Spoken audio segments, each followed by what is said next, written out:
Welcome to Heaven's Lore, where we explore the secrets of celestial beings, fallen spirits, and the battle between heaven and the abyss.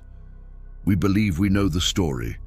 We speak of the morning star, of Lucifer, the brightest of all angels, who in his pride sought to place his throne above the stars of God. We speak of his rebellion, the war in heaven, and his cataclysmic fall.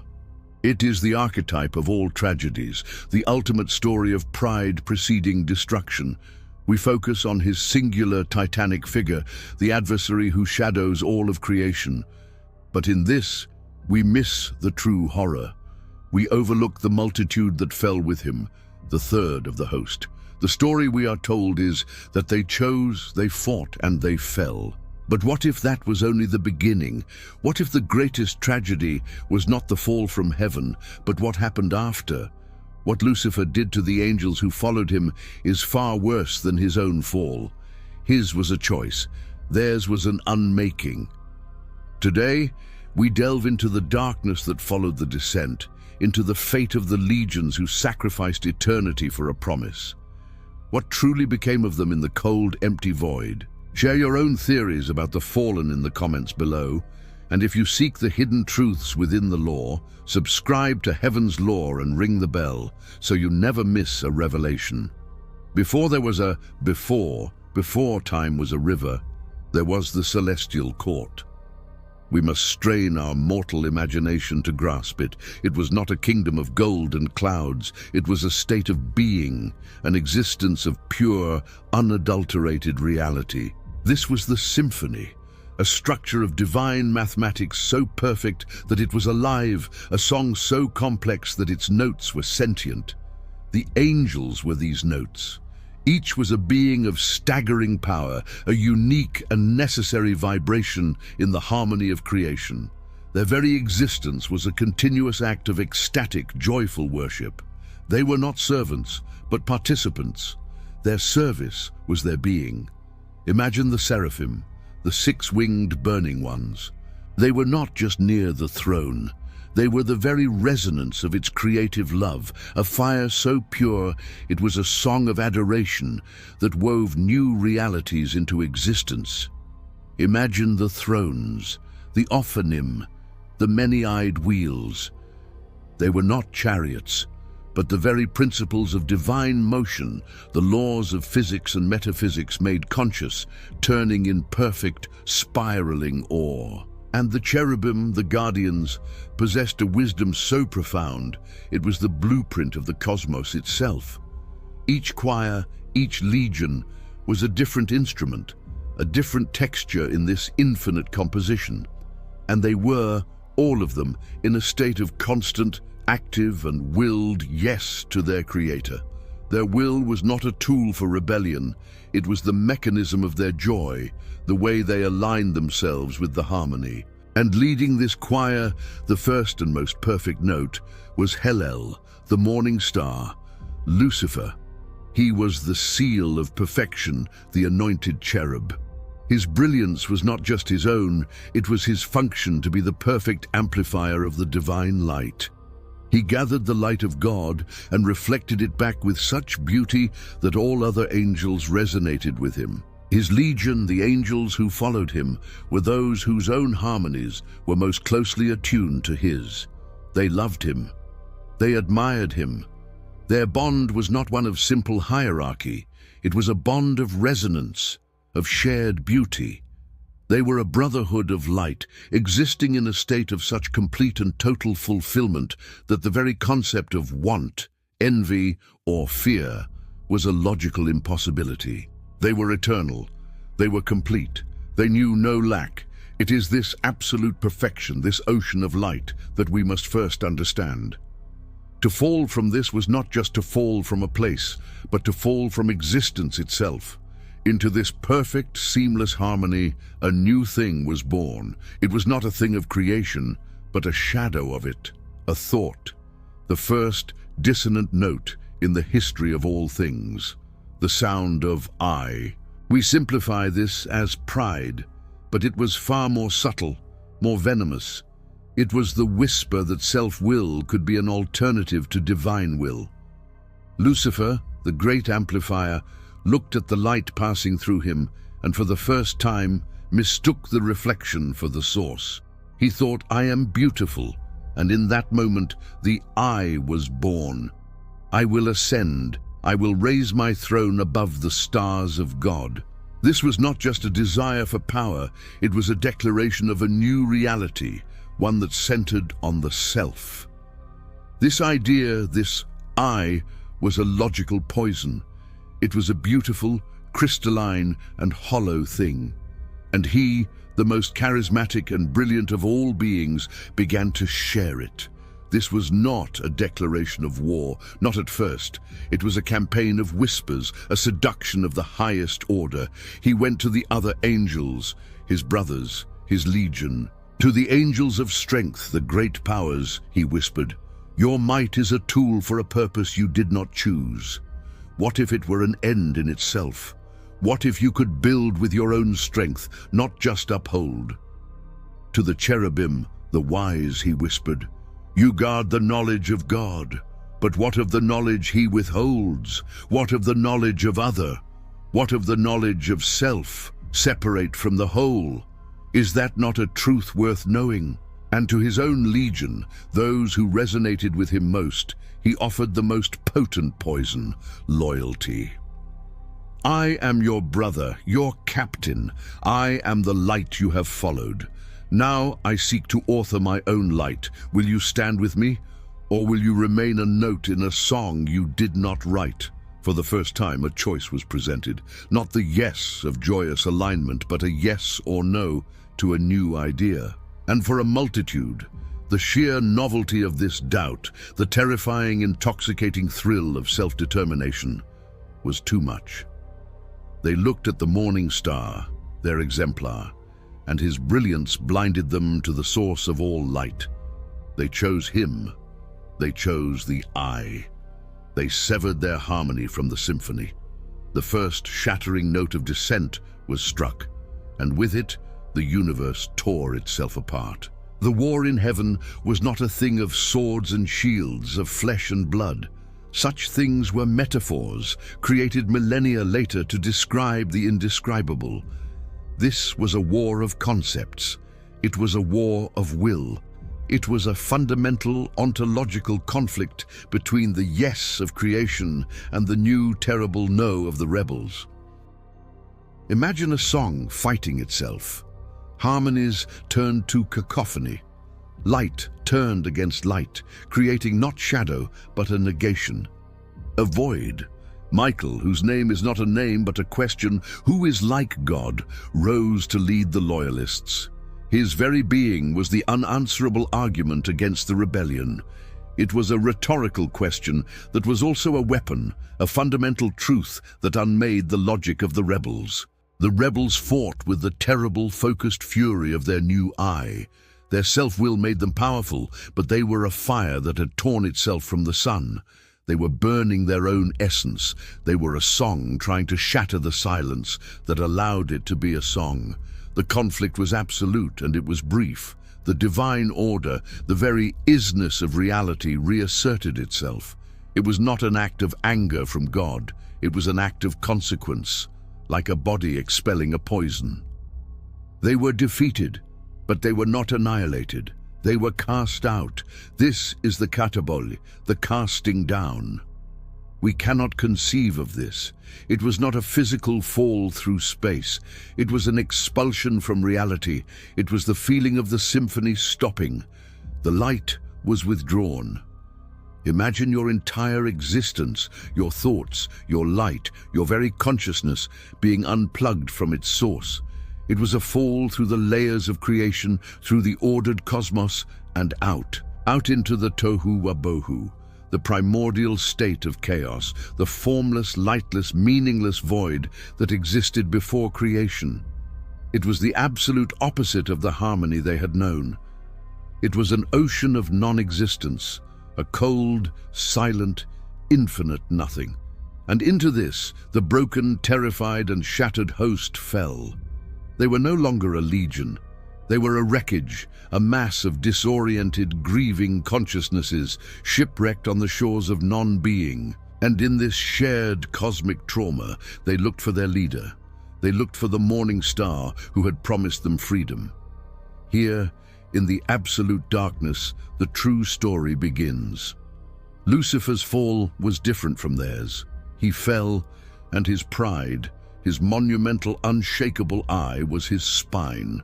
He landed in the non-existence, and he was defined by it. He looked at the abyss and named it. He declared, "This is my mind. I am my own place." He became the adversary, the perfect antithesis, the shadow that proved the light's existence. His identity, though twisted into pure solipsism, was intact. He was and is himself. But the angels who followed him, they were not so fortunate. They were a multitude of broken, grieving, and terrified beings. They were less than what they were. Their light was a fading ember. Their songs were screams of loss. They were, for the first time, afraid. They clustered around the one light they had left, the furious, dimming ember of their leader. They came to him for answers, for comfort, for a plan. They, who had sacrificed everything for him. And Lucifer, the great adversary, looked at his loyal followers, his brothers in arms, and he felt nothing. No, that is not precise. He felt contempt. He did not see comrades. He saw failure. He saw weakness. He saw reminders of his own defeat. But most of all, he saw raw material. His fall was a choice. Theirs, he decided, would be an obliteration. He could not create, for that is an act of love. But he could unmake. He could corrupt. This was the moment of the second and far worse betrayal. He did not comfort them. He consumed them. He began a systematic, horrific process of dismantling their angelic nature. He could not erase their memories of heaven. They were too fundamental, so he twisted them.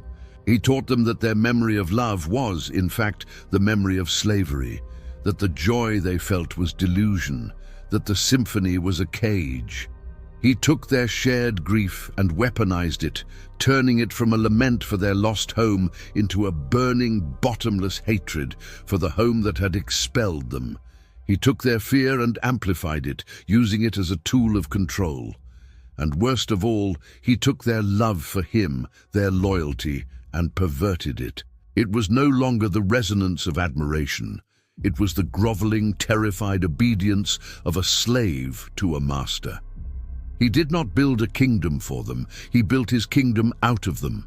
He breathed his own shadow into their fading light, not to give them a new purpose, but to replace theirs with his.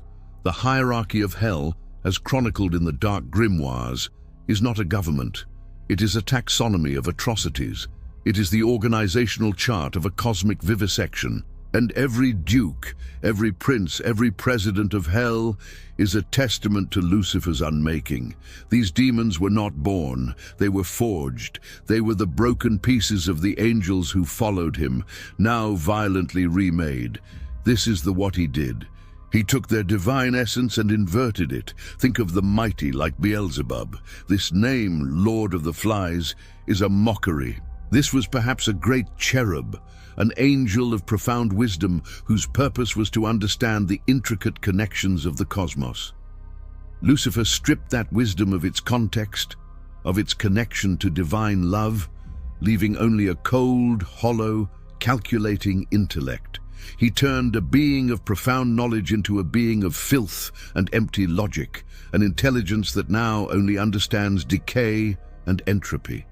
He took an angel of wisdom and made it the architect of madness. Consider Asmodeus, the demon of lust. This may have been a seraph, a being of pure, burning love for the divine. Lucifer captured that fire. He tore it from its rightful object and inverted it, turning the selfless, creative fire of divine love into a selfish, destructive, and insatiable fire of want. The desire to unite with God became a bottomless need to consume and destroy all unions. Consider Mammon. Perhaps this was an angel of the divine plenty, a steward from the choir of virtues who administered the very substance of creation. Lucifer took that stewardship and infected it with the eye, The joy of provision became the compulsion of possession. The angel who gave was remade into a creature that can only take. It is the essence of mine, a being of pure, suffocating greed, forever empty. This process was not a negotiation, it was torture. He tore their very natures apart and reassembled them into weapons, the monstrous forms described in the Ars Goetia, the bodies of toads, the wings of bats, the heads of beasts. These are not their chosen forms. They are the scars of their unmaking. They are the physical, symbolic representation of their spiritual mutilation. He didn't just give them new jobs. He destroyed who they were and replaced them with a function. Each demon is a specialized tool, a unique frequency of pain, designed for the sole purpose of waging his eternal war against the light and against God's new, fragile, beloved humanity. The core of this tragedy lies in the matter of will. Lucifer, in his fall, perfected his will. He is the ultimate I. He is a complete, self-defined and singular being. His identity is his own. He is a who. This is his dark and terrible majesty. The angels who followed him were granted no such dignity. They are the ultimate victims of the ultimate scam. He promised them self-authorship. He gave them obliteration. What Lucifer did was to steal their I am. A demon is not a being with a new, evil, free will. A demon is a puppet. It is a wound given a name and a shape. It is a compulsion. A demon of rage does not choose to be angry, it is anger. A demon of lies does not choose to deceive, it is deception. They are forever trapped in the single burning negative emotion he forged them into. Their malice is not a decision, it is a mechanism. It is the programmed, screaming reaction of a soul trapped in a prison of its own corrupted nature. This is the psychological horror of their existence. They have no self. They are extensions of his will, fragmented pieces of his rage. The hierarchy of hell is not a team, it's a machine, and they are the cogs. Their monstrous forms are the externalization of this internal prison. The leathery wing where a feather of light once was. The claw where a hand that blessed once was. They are walking, screaming emblems of what was stolen from them. Lucifer fell, but he remained. They fell, and they were shattered. He is a being. They are things. He is the ultimate tyrant, far greater than the tyrant he accused God of being. For God asked for their yes in a way that completed their being. Lucifer stole their yes and their no, leaving them with nothing. He sealed them within their own despair, turning them from a host of individual stars into a single, undifferentiated darkness. They are no longer who. They are only what. And what they are is his to command.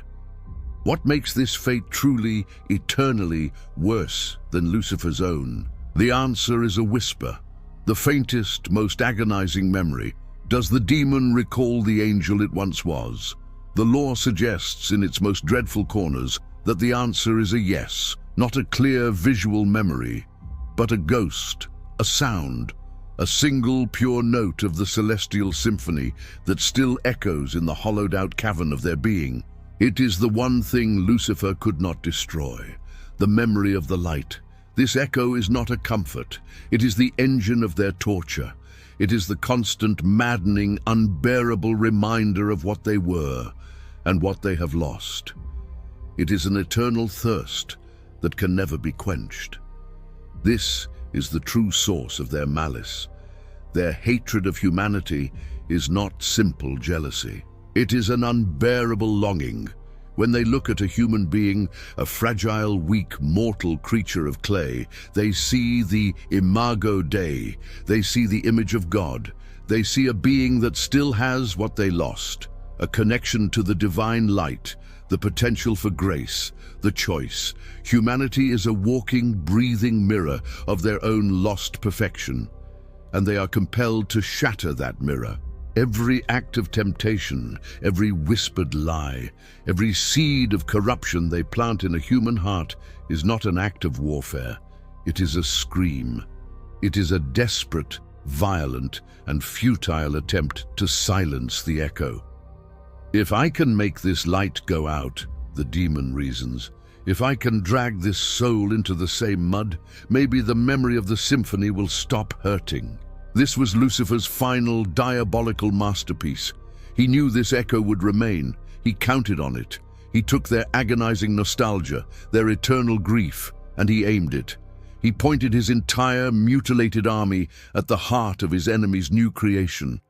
He created an army that fights not for his cause, but from a festering, incurable, and eternal wound. They are trapped in a war they do not want, fighting for a master they must serve, driven by a pain they can never, ever escape. This ancient, dreadful law is not just a story of angels and fire. It is, like all great myths, a mirror held up to the human soul. The story of Lucifer and his ruined host is a story about us. It is a profound, dark parable about the nature of power, charisma, ideology, and the terrifying price of surrendering one's own identity. Lucifer is the archetype of the great charismatic idea, the voice that promises you freedom, that tells you you are your own God, that urges you to define yourself against the whole. This can be a political movement, a toxic ideology, an abusive relationship, or the darkest whispers of our own unbounded ego. It is the promise of ultimate self-will. And the fallen host? They are the warning. They are the parable of the follower. They are the story of what happens when we give up our own I am for the promise of belonging to a we. They are the souls who, out of misguided loyalty or a desire for a simple answer, hand their will over to a leader, to a cause, to an anger. The unmaking is what happens next. You don't become free. You become an instrument. You are hollowed out. Your own complex, divine nature is stripped away and replaced with a function. You are reforged into a single burning compulsion, to hate the other, to tear down what you do not understand, to spread the same pain and emptiness that has consumed you. You become a puppet, animated by an anger that was never truly your own. The great tragedy is not the one who chose to fall into darkness. The true, unspeakable horror is the multitude he convinced to become the darkness for him. He fell and remained one. He turned them into zero, a legion of broken mirrors, each one forced to reflect only his shadow and haunted for eternity by the ghostly echo of a light they can never, ever reclaim.